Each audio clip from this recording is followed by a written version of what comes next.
یہ جو نزع کی سختی ہے میرے عزیزو، اس سے ہر ایک کو گزرنا ہوتا ہے، اور اس کے متعلق کہا گیا ہے یہ ایسا درد ہے کہ جس کو بیان نہیں کیا جا سکتا۔ وہ کیسی تکلیف ہوتی ہے، ظاہر سی بات ہے جس کو یہ تکلیف ہوئی اس کے بعد وہ دوبارہ واپس زندگی میں آیا نہیں بیان کرنے کے لیے۔ جس کو بھی نزع کی حالت آئی پھر اس کے بعد وہ موت کی منزلیں طے کرتا ہے۔ اور ایک روایت یہ ملتی ہے نزع کا وقت ایسا ہوتا ہے، اگر محسوس کرنا چاہو تو اتنا سمجھ لو، نزع کے عالم میں اگر اس بندے کے جسم پر ایک مکھی بیٹھ جائے تو اسے ایسا لگتا ہے کہ پہاڑ بیٹھا ہے۔ وہ مکھی کا وزن بھی برداشت نہیں کر پاتا، اور اگر ایک قطرہ پانی اس کے حلق میں اتارا جائے تو اسے ایسا لگتا ہے ایک ندی میں نے پی لیا۔ اس کے لیے ایک قطرہ پانی ایک ندی پانی کے برابر لگنے لگتا ہے۔ شدت کی پیاس، حلق میں کانٹے چبھ رہے ہوتے ہیں، اور روح نکلنے کا جو درد ہوتا ہے، یہ عام لوگوں کی بات میں کر رہا ہوں، ایک ایک ناخن سے ایک ایک جوڑ سے جب روح کھینچی جا رہی ہوتی ہے اور اخیر تک کھینچی جاتی ہے، ناک تک روح کو لایا جاتا ہے، اس کے بعد ملک الموت اس روح کو قبض کر کے لے جاتے ہیں۔ میرے عزیزو، ایک مجھے بات یہاں پر یہ یاد آتی ہے، ماں عائشہ صدیقہ رضی اللہ تعالیٰ عنہ فرماتی ہیں اچانک دروازے پر دستک ہوئی اور ملک الموت آئے تھے، اجازت طلب کر رہے تھے کہ یا رسول اللہ صلی اللہ علیہ وسلم کیا میں اندر آ سکتا ہوں؟ حضور اکرم صلی اللہ علیہ وسلم نے فرمایا عائشہ یہ فرشتہ کسی کی بھی روح نکالنے کے لیے اجازت نہیں لیتا، یہ مجھ سے اجازت لیا ہے اور اس کے بعد اب کبھی کسی سے اجازت نہیں لے گا۔ ملک الموت کو بھی یہ حکم تھا اللہ کی طرف سے، نبی اگر اجازت دیں تو روح قبض کرنا۔ پھر وہ کیسے لوگ ہیں جو کہتے ہیں کہ محمد صلی اللہ علیہ وسلم مالک و مختار نہیں تھے؟ مالک و مختار نہیں تھے، یہاں تو روح نکالنے کے لیے بھی اللہ نے پابند کیا ہے ملک الموت کو۔ جو فرشتہ کسی سے نہیں پوچھتا وہ رسول سے پوچھ کر کے حجرے میں آ رہا ہے۔ اور اس وقت جو مکالمہ ہوا، بعض بزرگوں نے فرمایا ہے کہ رسول کریم صلی اللہ تعالیٰ علیہ وسلم نے اس وقت کیا بیان فرمایا جانتے ہیں آپ؟ اے مسلمانوں، ذرا اپنے ہوش و حواس کو سنبھالو اور میری اس بات کو توجہ سے سننا۔ اگر اپنے نبی سے محبت کرتے ہو، میرے آقا صلی اللہ تعالیٰ علیہ وسلم سے تم گہری الفت رکھتے ہو، تو اس جملے کو سنو، ہماری اور آپ کی بھی موت آئے گی، اور ہم اپنے سامنے مرنے والے بہت سارے لوگوں کو دیکھتے بھی ہیں، لیکن جب دنیا سے کسی کی موت کا وقت قریب آتا ہے تو ہم نے دیکھا وہ اپنے آپ کو نہیں پہچان پاتا، اسے خود اپنا نام یاد نہیں رہتا، ماں باپ بھائی بہن رشتہ دار بھی اگر قریب ہوں تو پہچان نہیں پاتا کون ہے۔ نزع کی شدت ایسی ہوتی ہے، اپنوں کو بندہ نہیں پہچان پاتا نزع کے وقت، مگر قربان جاؤ اس تاجدار دو عالم صلی اللہ علیہ وسلم کی ذات پر، ملک الموت آئے ہیں اور نزع کی حالت ہے۔ اس وقت کیا پوچھا جانتے ہیں آپ؟ رسول کرام وقار صلی اللہ تعالی علیہ وسلم نے ان سے یہ کہا، اے اسرائیل، یہ جو نزع کا درد ہے کیا یہ درد میری امت کو بھی دیا جائے گا؟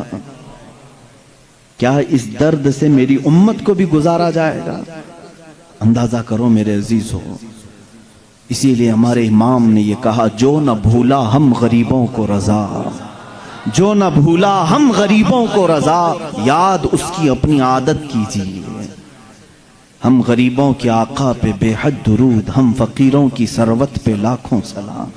عزیزان گرامی وقار، اس رسول کریم صلی اللہ تعالیٰ علیہ وسلم نے اس موقع پر بھی اگر کسی کو یاد کیا ہے تو ہم جیسوں کو یاد کیا ہے، اپنی غریب بھولی بھالی امت کو یاد کیا ہے۔ اس نبی کا اپنی امت سے جو لگاؤ ہے میرے عزیزو، اس کا بدلہ تم پوری زندگی پر سجدے کر کے بھی نہیں ادا کر سکو گے۔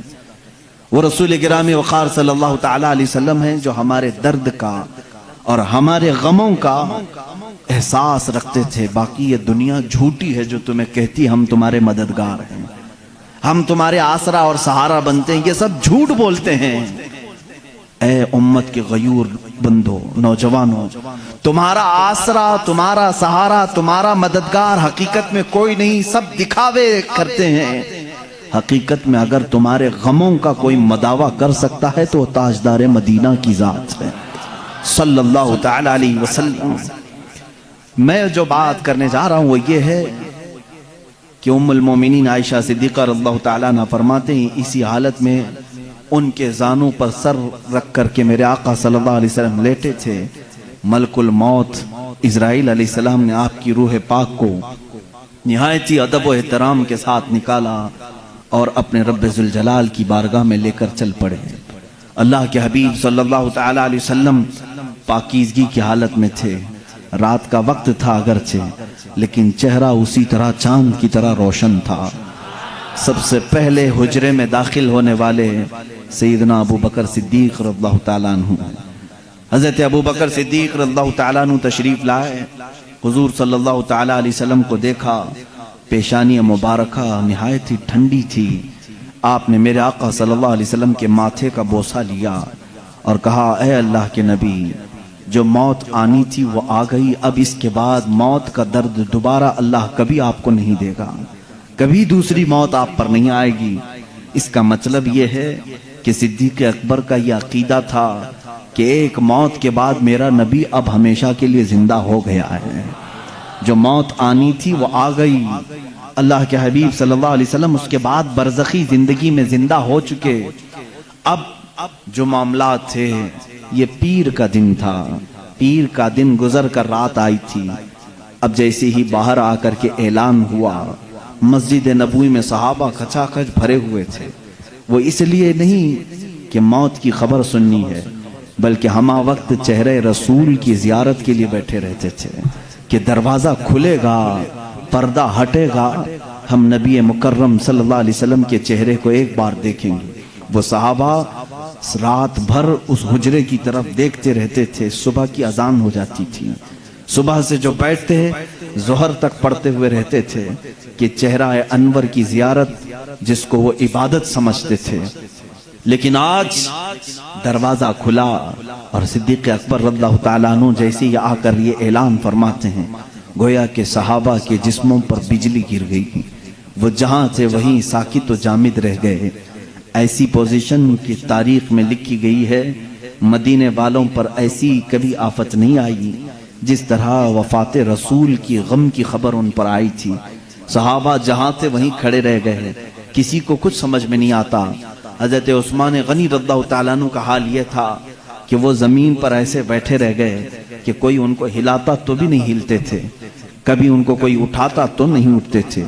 رات گزر گئی، صبح کے وقت سیدنا عمر فاروق رضی اللہ تعالیٰ عنہ کا حال تو یہ تھا کہ جیسے ان کو خبر دی گئی، وہ اپنی تلوار نکال کر کے مدینے میں باہر گلیوں میں اس طرح گھومتے تھے، جوش سے آوازیں نکالتے تھے، خبردار اگر کسی نے کہہ دیا میرے نبی کا انتقال ہوا ہے، میں اس کی گردن مار دوں گا، میں اس کی گردن اڑا دوں گا۔ میرا آقا و مولا فوت نہیں ہوا ہے، میرے رسول کی وفات نہیں ہوئی ہے، میں اس کی گردن اڑا دوں گا اگر کوئی کہہ دے کہ میرے نبی کا انتقال ہوا ہے۔ وہ ان کا جوش تھا، فرط محبت میں کہے جا رہے تھے۔ لیکن اس پوری سچویشن کو دوسرے روز اگر کسی نے سنبھالا دیا ہے تو صدیق اکبر کی ذات ہے۔ سیدنا ابو بکر صدیق رضی اللہ تعالیٰ عنہ نے سب کو جمع کیا مسجد نبوی شریف میں، صحابہ سے پوچھا کہ تم اب تک کس کی عبادت کرتے تھے، محمد صلی اللہ علیہ وسلم کی یا اللہ کی؟ سن لو، جو محمد صلی اللہ علیہ وسلم کی عبادت کرتے تھے ان کا کام تھا اللہ کی طرف سے وہ آئے اور انہوں نے امانت بندوں تک پہنچائی اور پھر وہ واپس اپنے رفیق اعلیٰ کے پاس چلے گئے۔ تو جو ان کی عبادت کرتا تھا وہ سمجھ لے کہ ان کا انتقال ہو چکا، اور جو اللہ کی عبادت کرتا تھا وہ سمجھ لے اللہ آج بھی زندہ ہے اور ہمیشہ زندہ رہے گا۔